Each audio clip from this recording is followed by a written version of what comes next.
A bell rings in a laboratory in St. Petersburg. The year is 1904. The room is white and clinical. A dog stands in a harness, calm, waiting. The bell sounds again, and the dog begins to salivate. There is no food. There is no scent of meat. Only the sound. The physiologist, watching, makes a notation in his ledger. He does not smile, but there is something in his eyes, a recognition. He has glimpsed something fundamental about how minds learn to predict the world. This moment will echo through a century of psychology. Ivan Petrovich Pavlov did not set out to revolutionize the study of the mind. He was a physiologist, a scientist of digestion. He wanted to understand saliva, stomach acid, the machinery of the body. But in the drool of dogs, he discovered something far more profound. He found the mechanism by which experience shapes behavior, the process by which a neutral sound becomes a signal, the way the brain learns to anticipate, to prepare, to respond before the moment arrives. This is the story of conditioning, not as a cold scientific principle, but as the hidden architecture of your daily life. Every habit you cannot break, every comfort you seek without knowing why, every anxiety that arrives before its trigger. You are, in ways you have never fully recognized, a creature of association. And tonight, as you listen, you will trace the origins of that insight. You will follow Pavlov from the physiology lab into the deeper territories of behavior and learning. You will see how a discovery about dogs became a lens for understanding memory, emotion, adaptation, and change. This is not merely history. It is a map of how you became who you are. The mind does not arrive empty. It learns, it connects, it builds bridges between experience and expectation, between signal and response. And once those bridges are built, they shape everything that follows. Pavlov called them conditioned reflexes. We live inside them. And the question that will carry us through this night is simple and immense. If your responses are learned, can they be unlearned? If association built your habits, can new associations reshape them? The bell rings again. Let us begin. Pavlov was not interested in the mind, at least not at first. He was born in 1849 inches, Ryazan, a small Russian town where his father served as a village priest. Young Ivan was expected to follow the same path. He attended theological seminary. He studied scripture and ritual, but something else called to him. In his late teens, he encountered the works of Charles Darwin and Ivan Sechenov, the Russian physiologist who argued that all psychic activity could be explained through reflexes. The idea ignited him. Life was not mystery, it was mechanism, and mechanisms could be studied. He abandoned the seminary. He enrolled in the University of St. Petersburg to study natural sciences. His professors saw in him an unusual combination, rigorous precision and relentless curiosity. He would spend hours perfecting a surgical technique on a laboratory animal, refusing to accept anything less than flawless execution. By his 30s, Pavlov had become one of Europe's leading experts on the physiology of digestion. He developed methods to study the stomach and salivary glands in living animals without causing pain or disrupting normal function. It was groundbreaking. In 1904, he won the Nobel Prize for this work, but by then his attention had already shifted. He had noticed something strange in his laboratory dogs. The animals would begin to salivate before food arrived, not when they saw it, not when they smelled it, but when they heard the footsteps of the assistant who usually brought it, or when the door to the lab opened, or when the metronome clicked in a particular rhythm. Another scientist might have dismissed this as noise, an inconvenience in the data. Pavlov leaned in. He recognized that the dogs were not simply responding to food. They were responding to the signals that predicted food. Their bodies had learned the pattern. The environment had trained them. And if a dog's body could learn this, what else could it learn? This was the threshold. The moment physiology opened a door into psychology. Pavlov did not believe in introspection. He did not trust subjective reports of inner experience. Consciousness to him was too slippery, too prone to error and bias. But behavior? Behavior could be measured, timed, quantified. If you wanted to understand the mind, you did not ask what it felt, you observed what it did. And so he built a new kind of laboratory, a place where the mind's invisible learning could be made visible through the body's responses.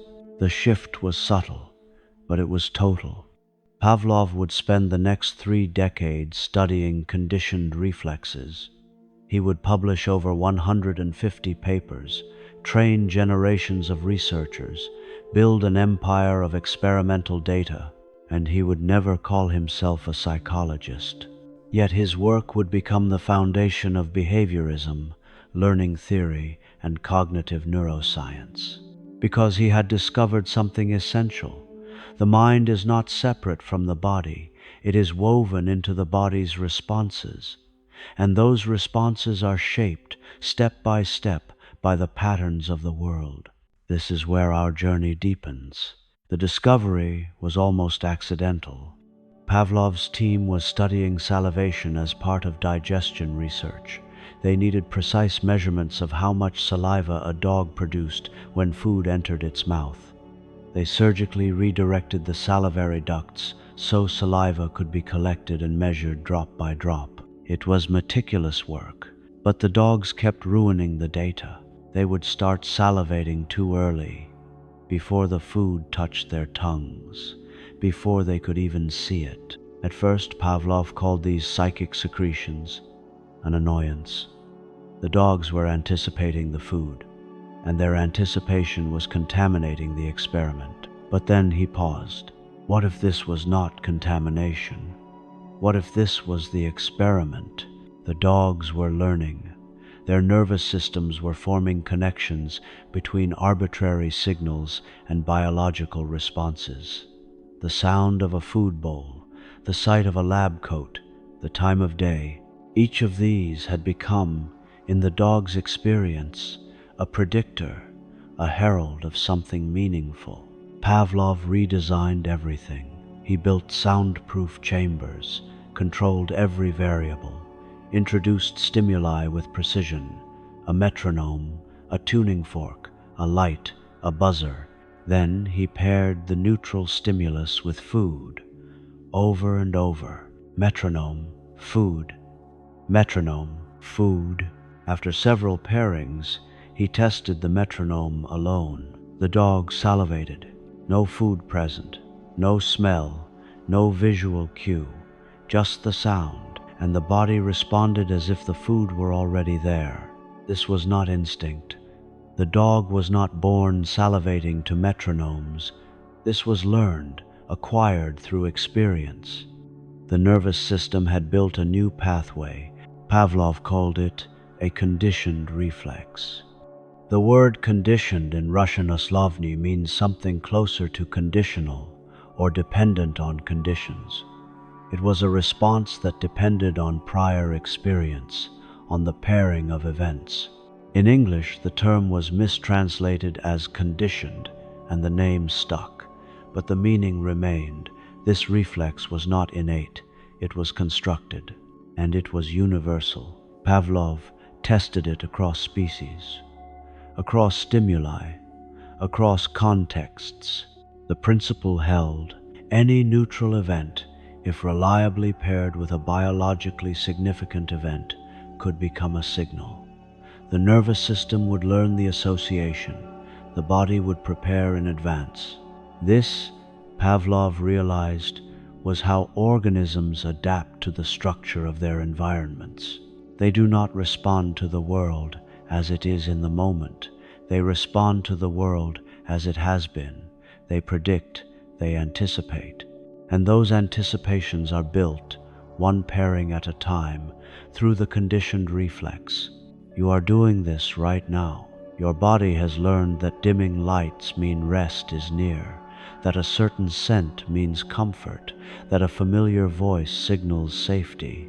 These are not conscious decisions. They are conditioned reflexes, and they shape the emotional texture of your life more than you know. The dogs in Pavlov's laboratory were not anonymous subjects. They had names, histories, individual temperaments. Some were eager and alert, others were calm, almost contemplative. A few were anxious, reactive, difficult to train. Pavlov and his team observed these differences carefully. They noted which dogs learned quickly, which needed more repetitions, which showed stable responses, and which became erratic under stress. But the basic experiments followed a pattern. A dog would be placed in a quiet room, secured in a comfortable harness that allowed it to stand naturally but prevented it from moving around. The harness was not cruel, it was simply control, a way to isolate the variables. The experimenter, hidden behind a screen or in an adjacent room, would introduce the conditioned stimulus: a bell, a light, a tactile pressure on the dog's skin. Then, a few seconds later, food powder would be delivered to a bowl within reach of the dog's mouth. The dog ate, the salivary glands activated, a normal reflex. Repeat: bell, food, bell, food, bell, food. After 10 or 20 pairings, sometimes fewer for quick learners, the bell alone was enough. The dog salivated to the sound, the body prepared for food that had not yet arrived. Pavlov measured everything. How many drops of saliva, how quickly the response began after the bell, how long it lasted, whether the response weakened if the bell was rung too softly or if the dog was distracted. He discovered that the conditioned reflex was not vague. It was precise. The dog did not just learn something good is coming. It learned this specific signal at this intensity predicts food in approximately this amount of time. The nervous system was building a detailed model of causality. This is how experience becomes knowledge, not through reasoning, not through language, but through repeated pairing. The dog does not think the bell means food.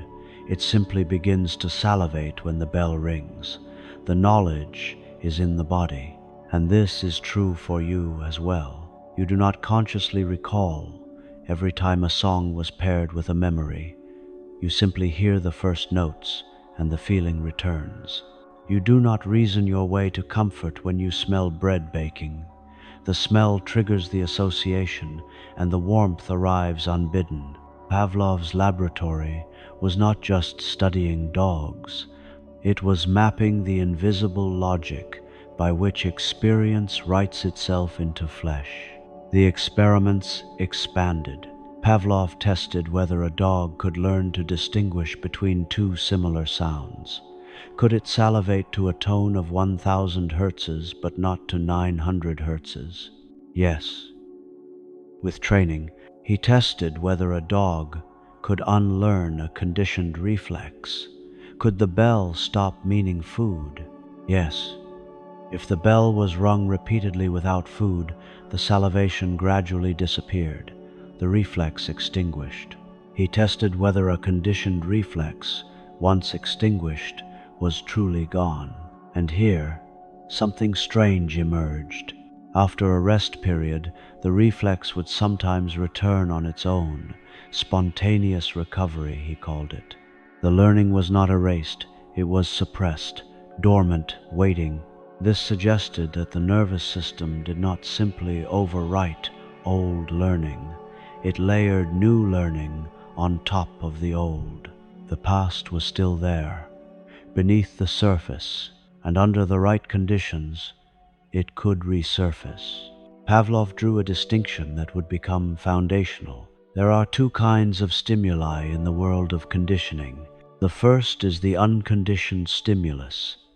This is something that naturally, automatically, without any prior learning, produces a response. Food in the mouth makes you salivate. A puff of air to the eye makes you blink. A loud noise makes your heart rate spike. These are biological, built into the nervous system, reflexes in the truest sense. The response they produce is called an unconditioned response. It is innate, unlearned. The second kind of stimulus is the conditioned stimulus. This is something neutral, arbitrary, a bell, a light, a sound, a color. On its own, it does nothing. A bell does not make you salivate. A flashing light does not make your heart race. But pair it with an unconditioned stimulus. Pair it repeatedly, predictably, and it becomes a signal. The neutral becomes meaningful. The bell, after pairing with food, produces salivation, not because the bell is inherently connected to saliva, but because the nervous system has learned the association. The response it produces is called a conditioned response. It is learned, acquired. And here is the profound part. The conditioned response often looks identical to the unconditioned response. The dog salivates the same way whether food is in its mouth or the bell is ringing. The body does not distinguish. The preparation is the same. This is not metaphor. This is mechanism. Your body responds to the thought of danger the same way it responds to actual danger. Your heart races, your muscles tense, cortisol floods your system. The thought has become a conditioned stimulus, and the body cannot tell the difference. Pavlov realized that this process was everywhere. It was not confined to laboratories. It was the engine of learning itself. Every time an event reliably predicts another event, the first becomes a signal for the second. The smell of rain predicts wetness. Your body relaxes before the rain even starts, anticipating relief from heat. The sound of your alarm predicts the start of the day. Your body tenses before you are even fully awake, anticipating the demands ahead. The sight of a particular street corner predicts an old memory. Your chest tightens before the memory fully surfaces, anticipating the grief. These are conditioned responses, and they are sculpting your inner life, moment by moment, without your conscious participation. Pavlov used neutral stimuli in his experiments because neutrality allowed him to study the learning process in isolation. But in real life, nothing stays neutral for long. The world is constantly pairing events, and your nervous system is constantly learning, which means much of what you feel is not a reaction to the present moment. It is a reaction to what the present moment signals. This is why a room can feel heavy before you remember why a name can tighten your throat before you recall the story, why your body knows something is wrong before your mind catches up. The conditioned reflex arrives faster than thought, and it shapes your reality before you have a chance to question it. But there is an edge of hope here. If responses are conditioned, they can be reconditioned. If associations are learned, new associations can be learned. The nervous system is not fixed. It is adaptive, and that is where the journey turns. The bell does not cause salivation. Let that sit for a moment. The bell does not contain any chemical property that triggers the salivary glands. It does not interact with the tongue or the digestive system. It is just sound, vibration in air. Yet the dog salivates because the bell has become a signal. Pavlov called this signalization, the process by which the brain learns to use one event as a stand-in for another. The bell signals food. The brain interprets the bell as meaning food is imminent, and the body responds accordingly. This is anticipation, and anticipation is one of the most powerful forces in the nervous system. Organisms that can anticipate survive better than organisms that merely react. If you wait until the predator is upon you, it is too late. If you wait until you are starving to search for food, you are at a disadvantage. But if you can read the signs, if you can learn that rustling leaves mean danger, or that certain times of day mean food is available, you gain an edge. You prepare. Your body shifts into the appropriate state before the event itself arrives. Pavlov's experiments revealed that this anticipation is not vague, it is specific. The dog did not just learn good things happen in the lab. It learned this sound at this volume from this direction means food will appear in approximately 5 seconds. The precision was astonishing, and it suggested something profound about how the nervous system constructs a model of the world. It is not passive, it is predictive. Your brain is not waiting for reality to happen. It is constantly guessing what will happen next, based on patterns it has learned. And those guesses shape your experience. When you walk into a familiar room, you do not consciously process every object.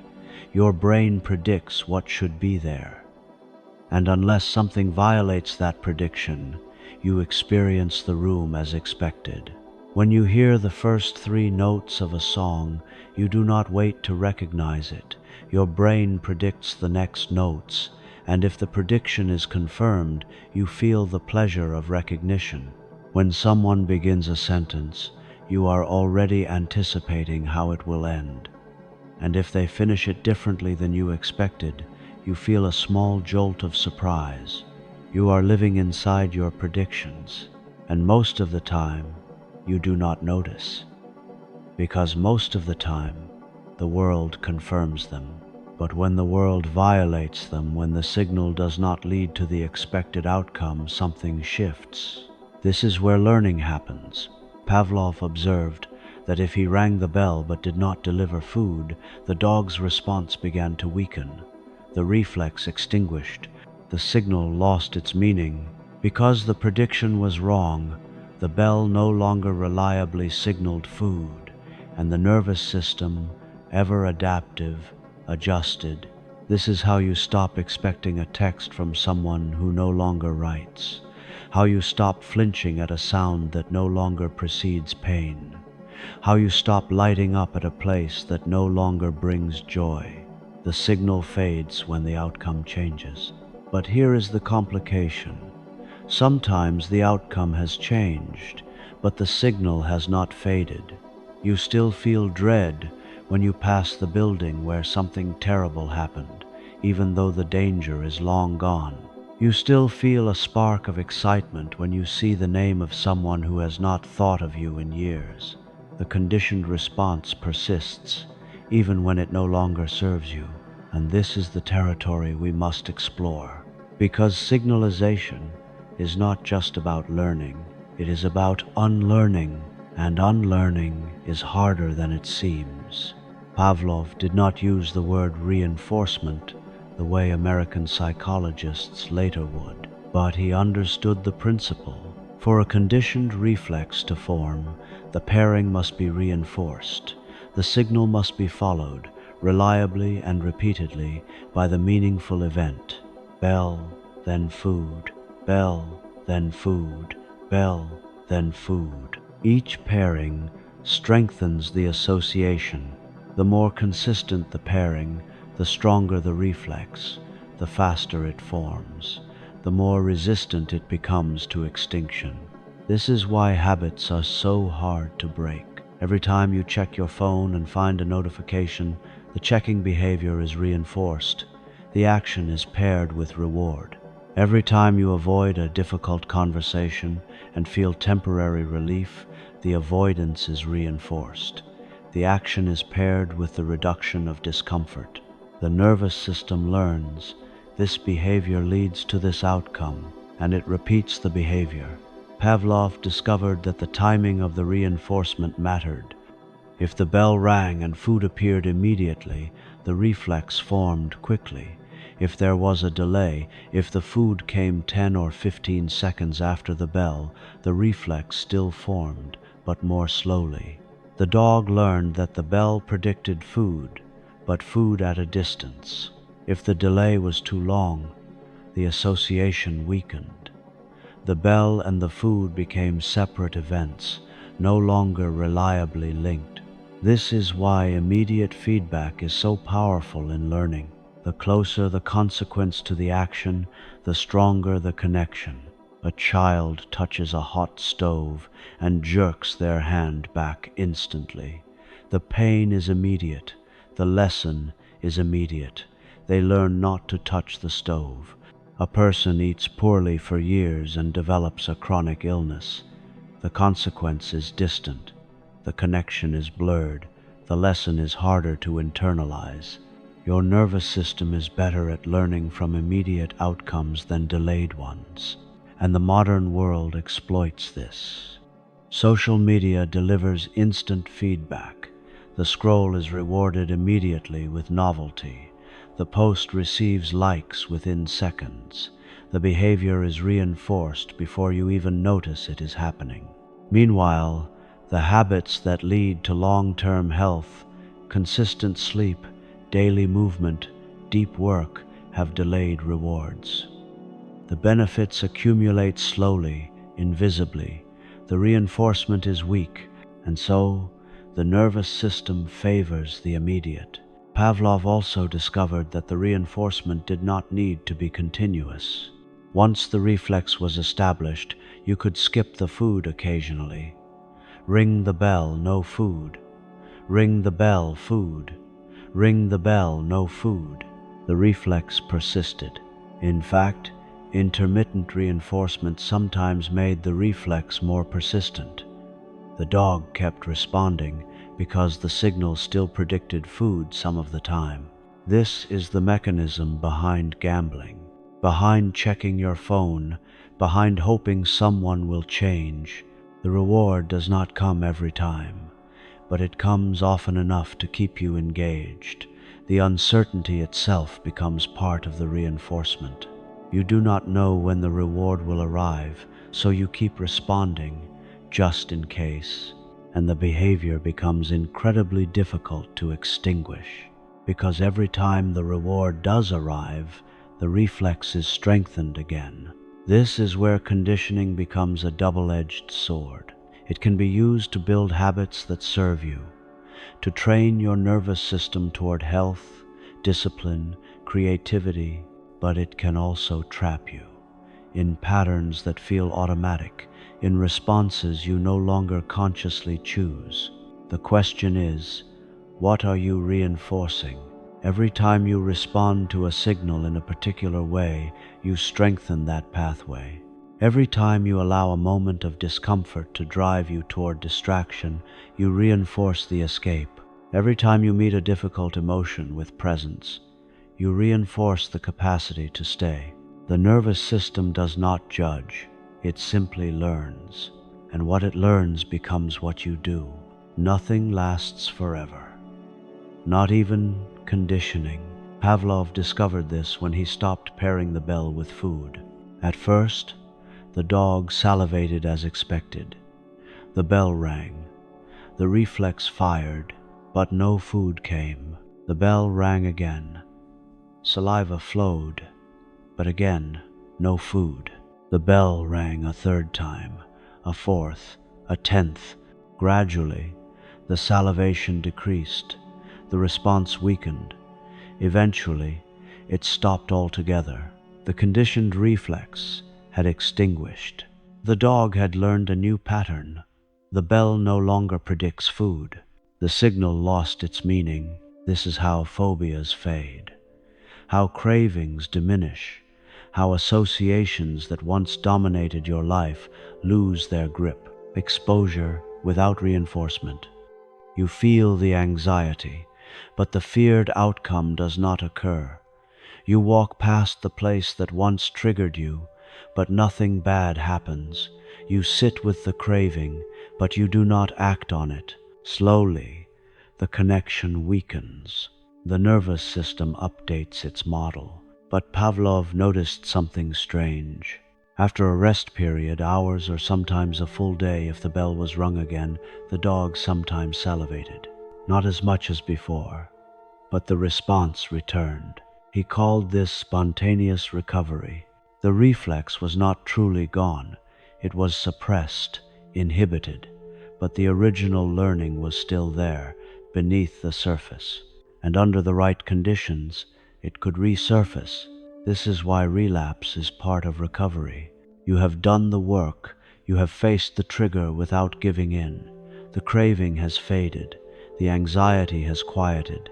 And then, one day, it returns, not because you failed, not because the work was wasted, but because the nervous system holds on to old learning. It does not erase the past. It layers new learning over it. And sometimes, under stress or fatigue or the right environmental cue, the old reflex reactivates. This does not mean you are back at the beginning. It means the process of extinction is not linear, it is cyclical.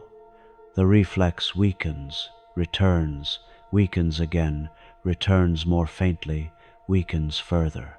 Each cycle, the old pattern loses more strength, the new pattern gains more stability. But the old pattern is never completely gone, and that is not a failure of the system, it is a feature.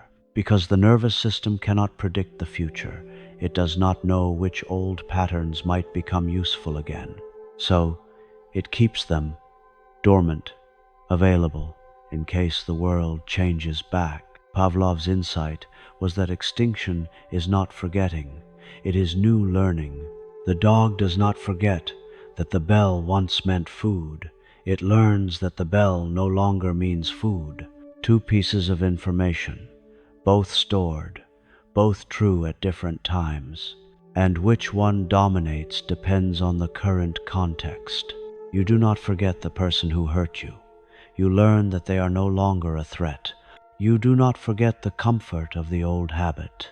You learn that it no longer serves you. Both truths exist, and the work is not to erase the past, but to give the present more weight. This is the labor of extinction. Patient, repetitive, ongoing. You face the trigger, nothing happens. You face it again, nothing happens. And slowly, the new truth becomes stronger than the old. But it takes time, and it takes repetition, and it is worth it, because on the other side of extinction is freedom. The signal no longer controls you. The reflex no longer fires. You walk past the bell, and your body stays calm. You have learned a new relationship with the world, and that is the beginning of change. The dog does not only salivate to the original bell. Pavlov discovered that if he trained a dog to salivate to a tone of 1,000 hertzes, the dog would also salivate, though less strongly, to tones of 900 hertzes or 1,100 hertzes. The reflex generalized. The nervous system did not treat the new tone as completely unrelated to the original. It recognized similarity, and it responded accordingly. This is called stimulus generalization, and it is essential for survival. If you learn that one type of berry is poisonous, you do not need to test every berry of a similar color. You generalize. You avoid anything that looks like the original. If you learn that a particular facial expression signals anger, you do not need to relearn it with every new person. You generalize. You read the expression and brace yourself. Generalization allows you to apply learning across contexts, but it also creates problems, because sometimes the generalization is too broad. You have one painful conversation in a particular room, and now the room itself feels heavy. You are criticized by one person, and now you flinch at any feedback. You are hurt in one relationship, and now you see danger in all intimacy. The nervous system has generalized the threat, and now you are responding to signals that no longer predict harm. Pavlov observed this in his dogs. A dog trained to salivate to a circle would also salivate, faintly, to an ellipse. The shape was similar enough to trigger the response, but Pavlov wanted to know, could the dog learn to differentiate? Could it salivate only to the circle and not to the ellipse? Yes, through differential reinforcement. He showed the dog the circle and gave food. He showed the dog the ellipse and gave nothing. Circle, food. Ellipse, nothing. Circle, food. Ellipse, nothing. Gradually the dog learned. It salivated to the circle and not the ellipse. The reflex had become more precise. This is differentiation, the process of narrowing the conditioned response to the specific signal and not to similar but irrelevant stimuli. And it is the work of healing to learn that this room is not that room, this person is not that person, this moment is not that moment. To teach the nervous system that similarity is not sameness, that you can respond differently now. But differentiation requires exposure. You have to encounter the similar but different stimulus and experience the difference. You have to sit in the room and notice that nothing bad happens. You have to receive feedback and notice that it is not an attack. You have to open yourself to connection and notice that it is not the same as the past. The nervous system will not differentiate on its own. It needs data, evidence, repetition. This is why avoidance perpetuates suffering. If you never encounter the similar stimulus, the generalization remains. The reflex stays broad. The world continues to feel dangerous. But if you approach gently and allow the nervous system to learn the difference, the response narrows. You reclaim parts of the world that fear had closed off. Pavlov pushed the limits of differentiation. He trained dogs to distinguish between tones that were only a few hertz apart, between shapes that were nearly identical, and he found that there was a breaking point. When the discrimination became too difficult, when the circle and the ellipse were too similar, the dog became agitated, restless. It barked. It struggled against the harness. Pavlov called this experimental neurosis. The nervous system could not resolve the ambiguity. It could not reliably predict which stimulus would be reinforced, and the uncertainty created distress. This is what happens when the world sends mixed signals.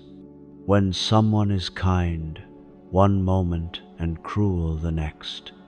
When a situation is safe sometimes and dangerous other times, with no clear pattern. The nervous system cannot form a stable prediction. It cannot differentiate, and it enters a state of chronic vigilance, always alert, never at rest.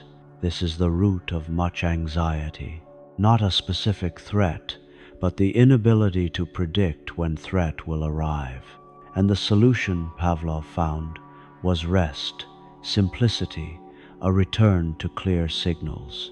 The dog recovered when the discrimination became easier again, when the difference was obvious. And so do you. When the world becomes too ambiguous, you need clarity, boundaries, predictability, not forever, but long enough for the nervous system to stabilize. And then, when you are ready, you can return to the work of differentiation, teaching your body that subtle differences matter, that not everything that looks like danger is danger, that you can trust yourself to discern. Pavlov insisted that the brain was not a mystery. It was an organ, like the heart or the liver. It had structure, it had function, it could be studied, and its primary function, he believed, was adaptation. The cerebral cortex, the outermost layer of the brain, the seat of higher functions, was not a passive receiver of sensation. It was an active processor, a builder of connections, a maker of meaning, and it did this through the conditioned reflex. Pavlov saw the cortex as a vast network of potential associations. Every sensory input, every sound, sight, touch, taste could be linked to any other. The connections were not pre-wired. They were formed through experience, and once formed, they allowed the organism to respond to the world with flexibility. An animal born with only unconditioned reflexes is limited. It can respond to food, to pain, to temperature, but it cannot learn new signals. It cannot adapt to a changing environment. But an animal with a cortex capable of conditioning can learn anything. It can learn that a sound predicts danger, that a color signals food, that a time of day means rest. The cortex builds a map of the environment's structure, and that map allows the organism to navigate the world more effectively. This was Pavlov's materialist vision. The mind was not separate from the brain. It was what the brain did, and what the brain did was learn. He traced the pathways of conditioning through the nervous system. The sensory organs detected the stimulus. The signal traveled to the cortex. The cortex activated the motor pathways. The reflex occurred. And with each repetition, the pathway strengthened. Neurons that fire together, wire together. This phrase would not be coined until decades later. But Pavlov understood the principle. The more often two events occurred together, the more tightly the brain linked them. And the tighter the link, the more automatic the response. This is why habits feel effortless, why skilled movements become fluid, why familiar routes require no conscious thought. The cortex has built the connection so thoroughly that the behavior runs on its own. You do not decide to brake when you see a red light. You do not plan each keystroke when you type. You do not think about the words when you speak your native language. The cortex has automated the response, and this frees up attention for new learning, for adaptation to novel challenges. Pavlov saw this as the genius of the nervous system. It could take something that required effort and attention, and through repetition, make it effortless and automatic. This was efficiency, economy of function, but it also meant that the nervous system could automate responses that no longer served you. The flinch, the shutdown, the defensive posture, these were once adaptive. They protected you, they helped you survive. But the cortex does not know when the danger has passed. It does not automatically update its pathways unless you teach it. And teaching it requires the same process that built the old pathway: repetition. You cannot think your way out of a conditioned reflex. You cannot reason it away. You have to recondition it. Build a new pathway, strengthen a new response. And that takes time and patience and the willingness to repeat the new behavior over and over until the cortex rewires. Pavlov called the cortex a dynamic system, always in flux, always capable of change. The connections were not permanent. They could be strengthened. They could be weakened. New connections could be formed. The brain was plastic, adaptive, and this meant that who you were was not fixed. The patterns that felt like your nature were simply the patterns the cortex had learned. And what was learned could be unlearned. What was conditioned could be reconditioned. This is the gift Pavlov offered, not determinism, but possibility. The brain is an organ of adaptation, and you are not trapped by your past. You are capable of new learning, new pathways, new responses, as long as you are willing to do the work. The nervous system has two fundamental processes: excitation and inhibition. Excitation is the activation of a response, the firing of neurons, the initiation of behavior. When the bell rings and the dog salivates, that is excitation. The conditioned stimulus excites the pathway that leads to the conditioned response. But excitation alone would create chaos. If every stimulus activated every possible response, the organism could not function. It would be overwhelmed, paralyzed by conflicting signals. So the nervous system also employs inhibition. Inhibition is the suppression of a response, the silencing of neurons, the prevention of behavior. And Pavlov realized that inhibition was not the absence of activity, it was an active process, a force as real as excitation. When a conditioned reflex extinguishes, it is not because the excitatory pathway disappears. It is because an inhibitory pathway has been built. The dog still has the connection between bell and salivation, but now there is also a connection that says, do not salivate to the bell when food does not follow. The inhibition competes with the excitation, and if the inhibition is strong enough, the response does not occur. This is how you learn to not react, not by erasing the impulse, but by building the capacity to inhibit it. You feel the anger. The pathway is still there, but you have trained the inhibition. The anger does not become aggression.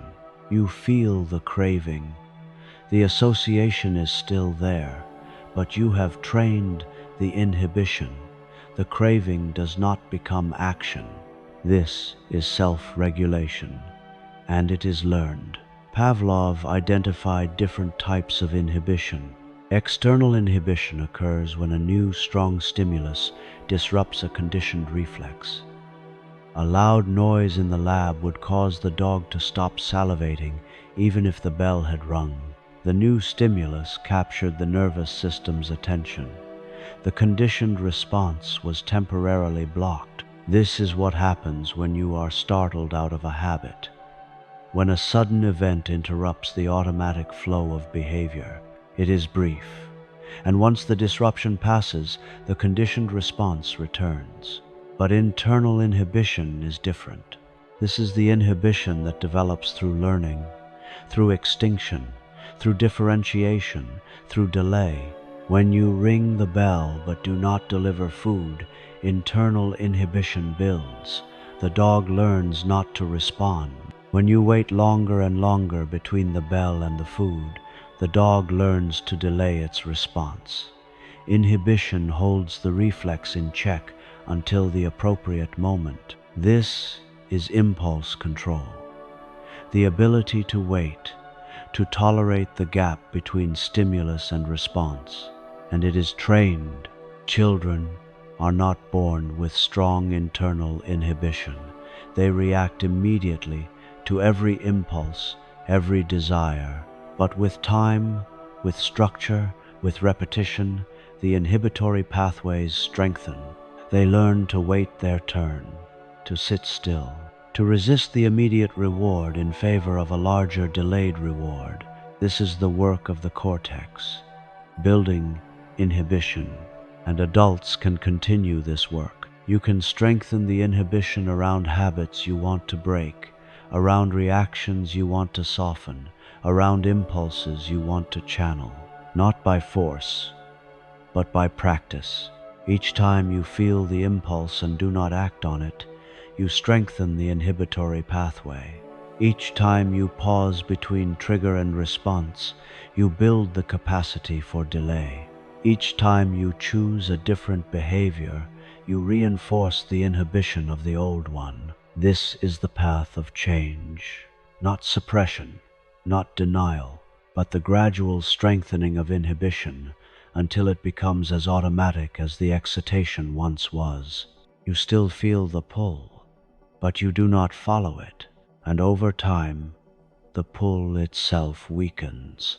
Because the nervous system learns this impulse is not acted upon, this response is inhibited, and the pathway begins to fade. Pavlov saw excitation and inhibition as complementary, two sides of the same process. The nervous system is always balancing them, always deciding which pathways to activate and which to suppress.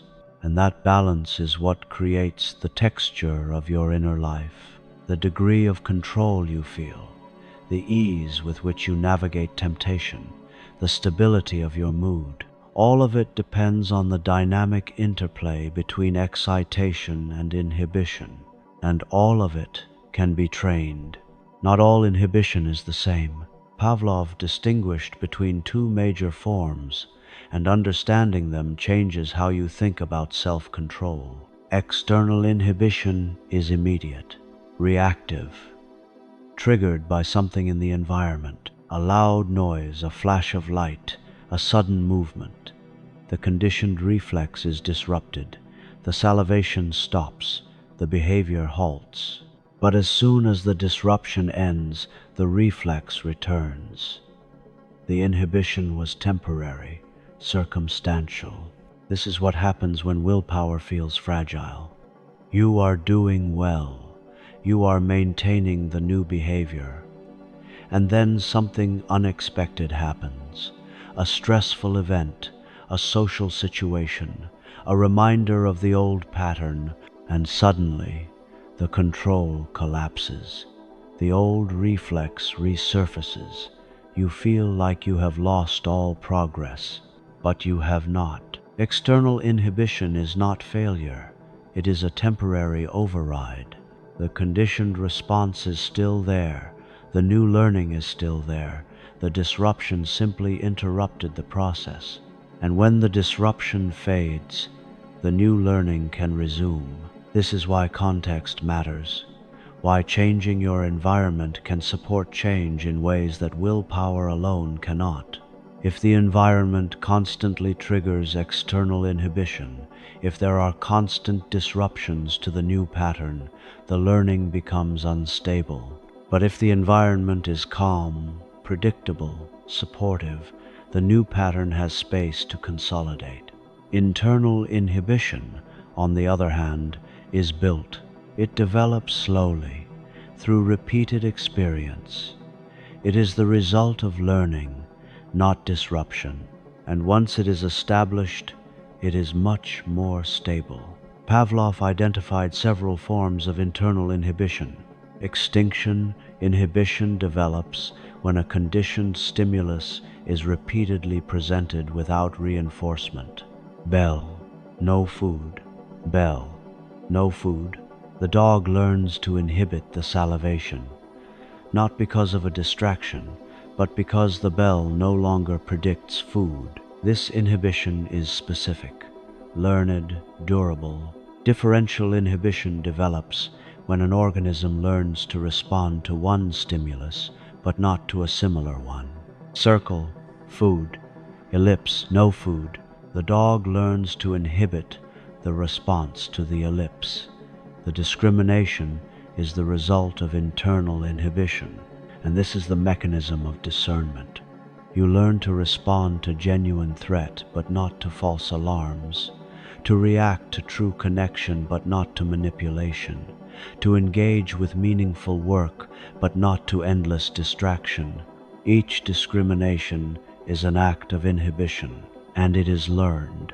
Delay inhibition develops when there is a gap between the conditioned stimulus and the unconditioned stimulus. Bell. Wait. Wait. Then food. The dog learns to inhibit the immediate response. It waits. The salivation is delayed until the moment food is likely to appear. This is the foundation of patience, of deferred gratification, of the ability to tolerate discomfort in service of a greater goal. And it can be trained. Pavlov found that delay inhibition was fragile, easily disrupted, hard to maintain. But with consistent practice, it strengthened. The dog that could barely wait 5 seconds eventually learned to wait 30. And so can you. The capacity to sit with discomfort without reacting, to feel the craving without acting, to hold the difficult emotion without fleeing. This is delay inhibition, and every time you practice it, you make it stronger. Pavlov also discovered that inhibition was not just about behavior, it had physiological effects. When a conditioned reflex was inhibited, The dog often became drowsy, relaxed. Sometimes it fell asleep. Inhibition was not just the absence of excitation, it was a state of its own, a quieting of the nervous system. And this explains something, why resisting temptation is exhausting. Inhibition requires energy. It requires active neural processes. The cortex is working to suppress the reflex, to hold the response in check, and after sustained inhibition, the system needs rest. This is why willpower is a limited resource, not because of some moral failing, but because inhibition is metabolically costly. The nervous system can only sustain it for so long before it needs to recover. And this is why rest is not optional. It is part of the process. If you are building new inhibitory pathways, if you are learning to resist old reflexes, you need periods of low demand, moments where the inhibition is not constantly required. Otherwise, the system becomes exhausted, and the old reflexes return, not because you are weak, but because the nervous system is tired. Pavlov's insight was that inhibition is not a moral quality, it is a physiological capacity, and like any capacity, it can be developed. But it must be developed wisely, with rest, with support, with patience. The goal is not constant control, it is sustainable control. Inhibition strong enough to guide your behavior, but not so rigid that it exhausts you. A dynamic balance, flexible, responsive, and always learned. The nervous system loves patterns. It is constantly looking for regularity in the chaos of experience. And when it finds a pattern, it locks onto it. Pavlov called this the dynamic stereotype. A dynamic stereotype is a stable sequence of conditioned responses, a chain of reflexes that occur in a predictable order. Once the stereotype is established, the entire sequence runs automatically. You do not need to reinforce each step. The pattern itself becomes the expectation. Pavlov demonstrated this with dogs. He would present a series of conditioned stimuli in a fixed order, tone A, then tone B, then tone C, each paired with a specific amount of food. The dog learned the pattern, and after enough repetitions, the dog would respond to each tone with the appropriate amount of salivation, even before the food arrived. But here is what was striking. If Pavlov changed the order, the dog became confused, agitated. The nervous system had built an expectation, a stereotype, and when the world violated that expectation, it created distress. This is why routines feel comforting, and why disruptions feel unsettling. Your nervous system has learned a pattern. Wake at this time, coffee, then shower, then commute, work, then lunch, then more work, evening wind down, sleep.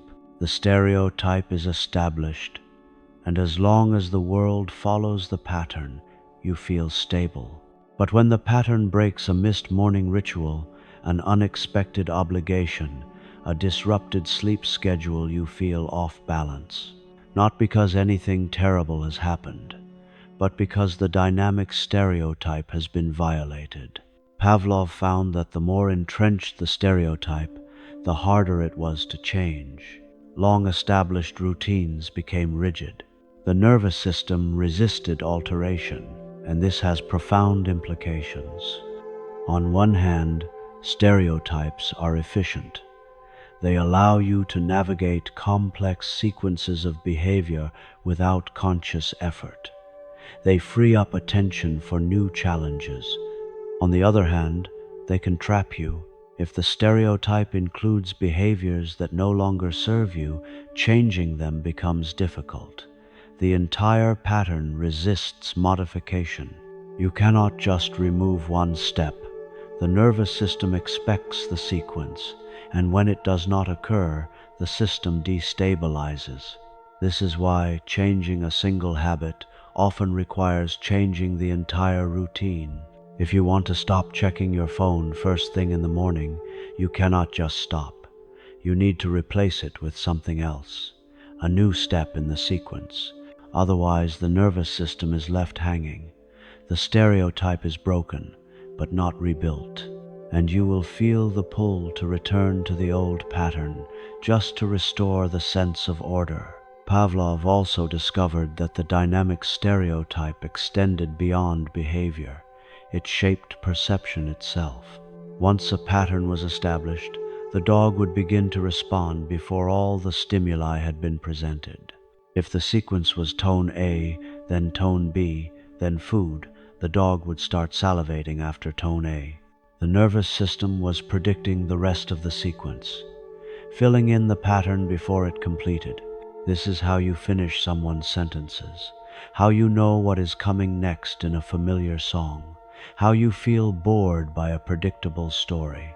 Your brain is running ahead of experience, predicting based on the stereotype, and most of the time you do not notice, because most of the time the prediction is correct. But this also means you are not fully present.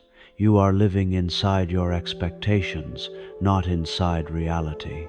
And if reality has changed, but your stereotype has not, you will keep responding to the old pattern. You will keep bracing for criticism from someone who has softened. Keep avoiding conversations that might now be safe. Keep reaching for comfort you no longer need. The stereotype persists even when the world has moved on. Breaking a dynamic stereotype is hard, but it is possible. Pavlov found that it required sustained disruption, not one violation, but many, a clear, repeated signal that the old pattern no longer holds, and it required patience. The nervous system does not let go of stereotypes easily, but once the old stereotype weakened, a new one could be built, and the process was the same: repetition, consistency, a new sequence practiced until it became automatic. This is the work of transformation, not a single insight, not a moment of willpower, but the slow, deliberate construction of a new dynamic stereotype, a new pattern, a new routine, a new way of moving through the day, practiced until the nervous system accepts it, until it becomes the new expectation, until it feels like home. There was a moment when Pavlov's experiments turned dark. He was studying differentiation, training dogs to distinguish between a circle and an ellipse. Circle, food; ellipse, nothing. The dogs learned easily. The discrimination was clear. But then Pavlov made the ellipse more circular, narrowed the difference, made the discrimination harder. The dogs adapted. They continued to respond correctly, though it took more training. So Pavlov pushed further. He made the ellipse almost indistinguishable from the circle. And something broke. The dog became agitated. It barked. It strained against the harness. It bit at the equipment. Its carefully trained responses collapsed. It could no longer differentiate at all, even between stimuli it had previously mastered. Pavlov called this experimental neurosis. The dog's nervous system could not resolve the ambiguity. It could not form a stable prediction, and under that sustained uncertainty, it destabilized. This was not a moral failure. It was a physiological limit. The cortex could only tolerate so much irresolvable conflict before it began to dysfunction. And Pavlov realized this was a model for human suffering. When the world sends contradictory signals, when safety and danger are indistinguishable, when reward and punishment are unpredictable, the nervous system enters a state of chronic stress, always vigilant, never at rest, unable to form reliable predictions. This is what happens in environments of unpredictability. Abusive relationships where kindness and cruelty alternate without warning, workplaces where expectations shift without logic, childhoods where love is conditional and inconsistent. The nervous system cannot adapt. It cannot build a stable stereotype. It cannot predict what will happen next. And so it remains in a state of high alert, exhausted but unable to rest. This is the root of much anxiety and trauma, not a single event, but sustained unpredictability, the inability to distinguish safety from danger, the collapse of reliable patterns. Pavlov found that some dogs were more vulnerable to experimental neurosis than others.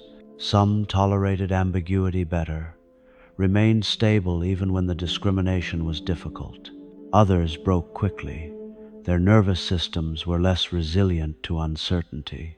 And this variation, he believed, was tied to temperament, to the individual balance of excitation and inhibition in the nervous system. But even the most resilient dogs had limits. Push hard enough, make the world ambiguous enough, and any nervous system will destabilize. This is important. It means that breakdown is not a personal failing. It is a response to an impossible situation. When the world is genuinely unpredictable, the nervous system will struggle, and that struggle is adaptive, not pathological. The question is not why you are anxious.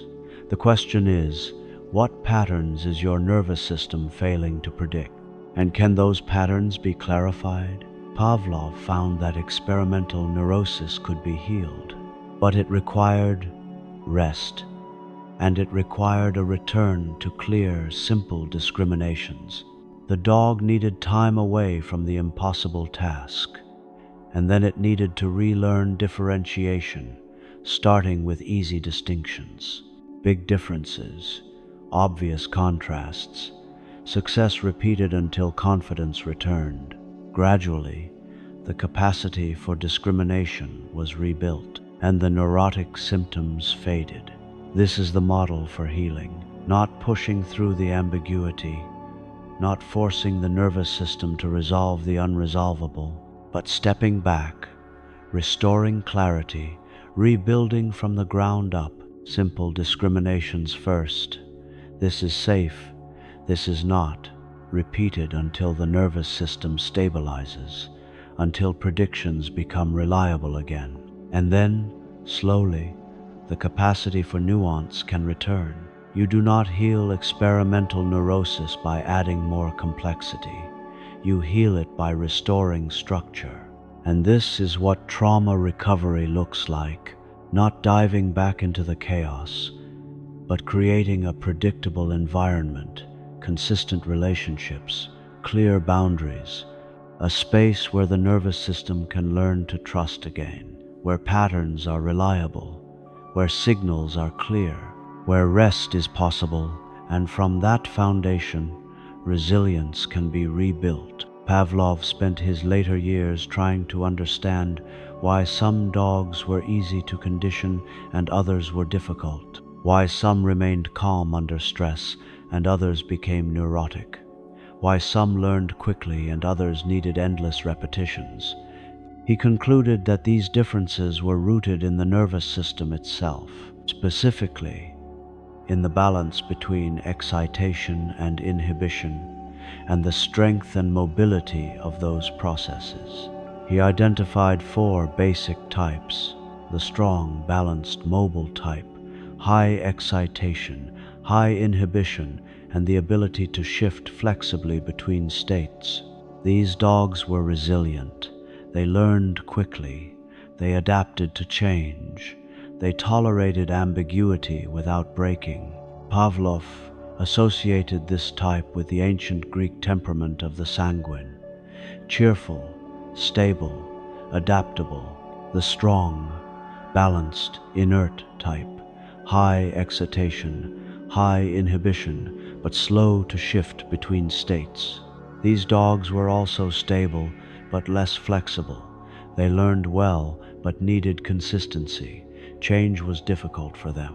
Pavlov associated this type with the phlegmatic temperament: calm, steady, deliberate.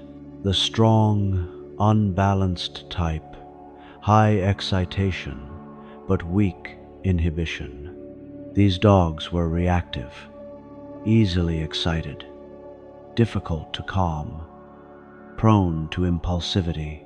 They learned quickly, but the learning was unstable. They struggled with delay, with differentiation, with any task that required sustained inhibition. Pavlov associated this type with the choleric temperament, passionate, energetic, volatile. The weak type, low strength in both excitation and inhibition. These dogs were fragile, overwhelmed easily, sensitive to small changes in the environment. They learned slowly, if at all, and they were the most prone to experimental neurosis. Pavlov associated this type with the melancholic temperament, thoughtful but vulnerable. He believed these types were inborn, constitutional, rooted in the physiology of the nervous system, and he thought this had implications for humans. Not that people could be reduced to four types, but that individual differences in temperament reflected underlying differences in nervous system function. Some people have naturally strong inhibition. They are calm, controlled, patient. Others have naturally strong excitation. They are energetic, reactive, passionate, and the balance between these processes shapes personality. Pavlov's typology has largely been abandoned by modern psychology. It is too simplistic, too rigid. But the core insight remains. People differ in their nervous system reactivity, and those differences matter. What is stressful for one person is manageable for another. What is stimulating for one is overwhelming for another. This is not weakness, it is variation. And understanding your own nervous system, your own balance of excitation and inhibition, allows you to work with your temperament, not against it. If you have strong excitation and weak inhibition, you will thrive in dynamic environments. But you will need strategies to build impulse control, to strengthen inhibition through practice. If you have strong inhibition and weaker excitation, you will excel at focus and patience, but you may need to cultivate activation to allow yourself more spontaneity.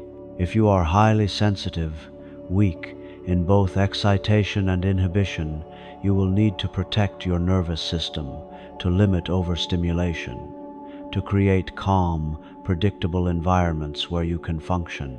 There is no ideal type. There is only your type. And the work is not to become someone else. It is to understand how your nervous system functions and to create conditions where it can thrive. Pavlov's later research emphasized that even within type, there was plasticity. A weak nervous system could be strengthened within limits. A reactive dog could learn better inhibition. A slow dog could learn to adapt more quickly. The type was a starting point, not a destiny, and this is the hope embedded in the science of conditioning. You are shaped by your temperament, but you are not trapped by it. You can learn, you can adapt, you can train the processes of your nervous system, not to erase who you are, but to become a more skillful version of yourself, to work with your nature, and to gently expand its range. Pavlov was not a psychologist.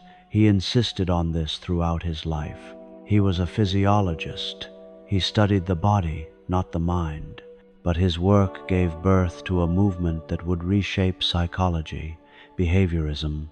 The behaviorists took Pavlov's methods and his philosophy and built a new vision of psychology, one that did not rely on introspection, one that did not theorize about invisible mental states, one that studied only what could be observed and measured: behavior. John B. Watson, the founder of American behaviorism, was inspired by Pavlov's work.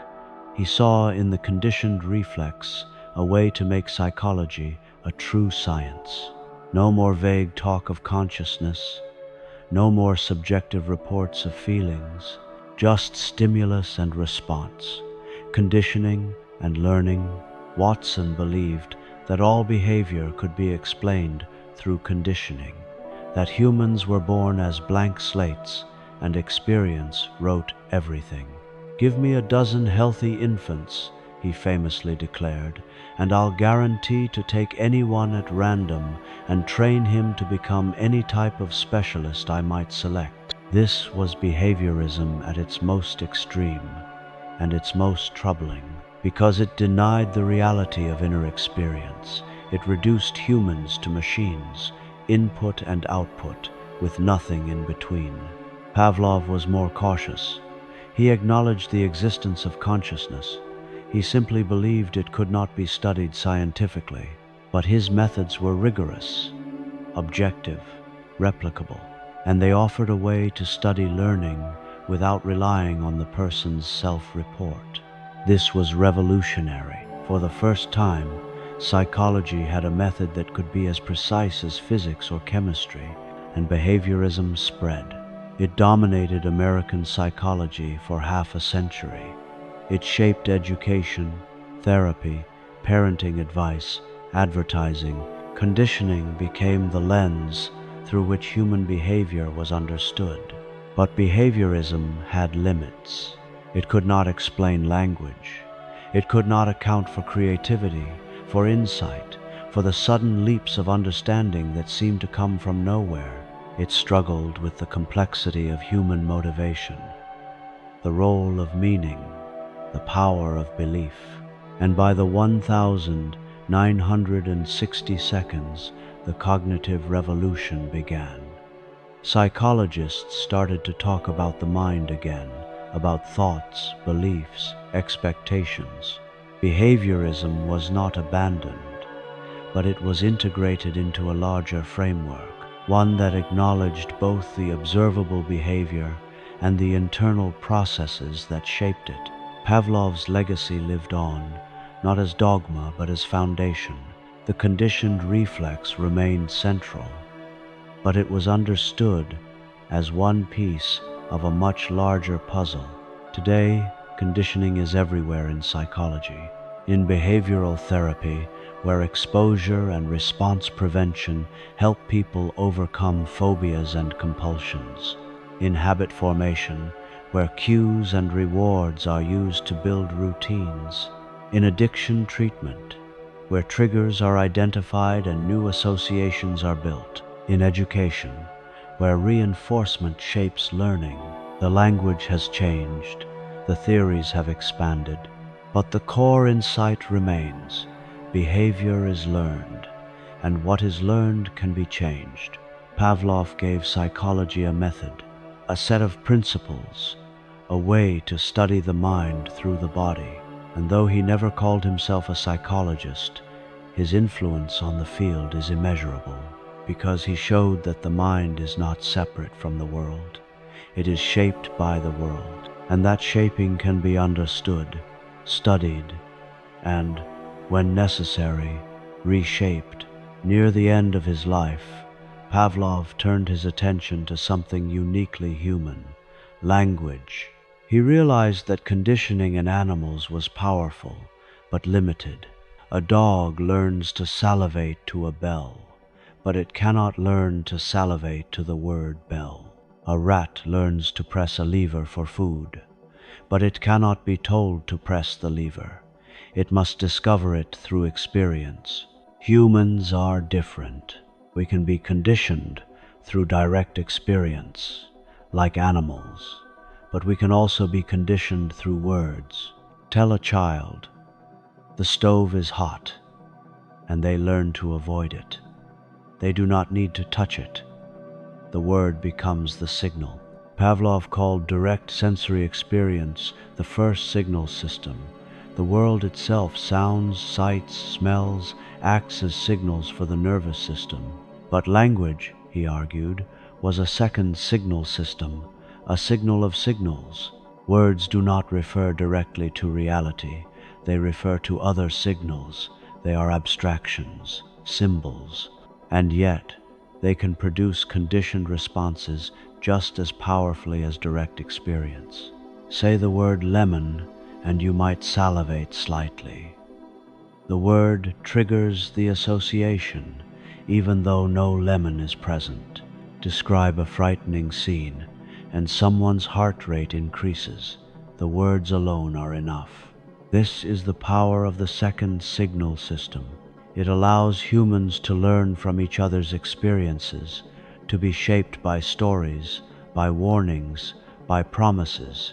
You do not need to be bitten by a dog to fear dogs. Someone tells you dogs are dangerous, and the association forms. You do not need to visit a place to feel drawn to it. Someone describes it vividly, and the desire arises. Language extends conditioning beyond the limits of individual experience, but it also complicates it, because words are flexible. They can be used to describe reality accurately, or they can distort it. And once a verbal association is formed, it can be very hard to change. Tell a child they are stupid, and the word becomes a conditioned stimulus. Every mistake triggers the association. The sense of inadequacy becomes automatic. Tell someone they are unlovable, and the word sinks into the nervous system. The belief becomes a reflex. This is why therapy often involves changing the language people use about themselves. Not because words are magic, but because words are signals, and signals shape responses. Cognitive behavioral therapy, in many ways, is the application of Pavlov's principles to the second signal system. Identify the thought, recognize it as a conditioned stimulus, pair it with a new response, repeat until the association changes. The thought, "I am a failure," once triggered despair. Now it triggers curiosity or self-compassion, or simply the recognition that it is just a thought. The conditioning has been reconditioned. Pavlov believed the second signal system made humans capable of vastly more complex learning than animals. We can think about the past and the future. We can reason abstractly. We can plan and reflect, but we are still bound by the same principles of conditioning. Words become signals. Signals produce responses. Responses are reinforced, and the nervous system learns. This is why propaganda works, why advertising works, why a single phrase can lodge in your mind and shape your behavior for years. The second signal system is powerful, and it can be used to build or to harm. The question is, what words are conditioning you? What stories have you been told? And what associations have they built? What language do you use with yourself? And what reflexes does it trigger? And if the associations are not serving you, can you begin to change them? Can you pair new words with old experiences? Can you reframe the signals? This is the work of reclaiming the second signal system, not to deny your past, but to change the language you use to describe it, and in changing the language, to change the response. Pavlov died in 1936 at the age of 86. He had spent 3 decades studying conditioned reflexes. He had published hundreds of papers, trained generations of researchers, and his influence spread far beyond his laboratory in St. Petersburg. His work became the foundation of learning theory, the starting point for understanding how organisms acquire new behaviors. In the decades after his death, psychologists expanded on his insights. B.F. Skinner distinguished between classical conditioning, Pavlov's model, where a reflex is conditioned, and operant conditioning, where voluntary behavior is shaped by its consequences. But the principles remain the same: association, reinforcement, extinction. Albert Bandura added social learning, the recognition that humans learn not only through direct conditioning, but by observing others. But even social learning relied on conditioned associations. The behavior of the model becomes a signal for the outcome. Neuroscientists began mapping the pathways Pavlov had hypothesized. They found the synaptic changes that underlie conditioning, the strengthening of connections, the plasticity of the brain.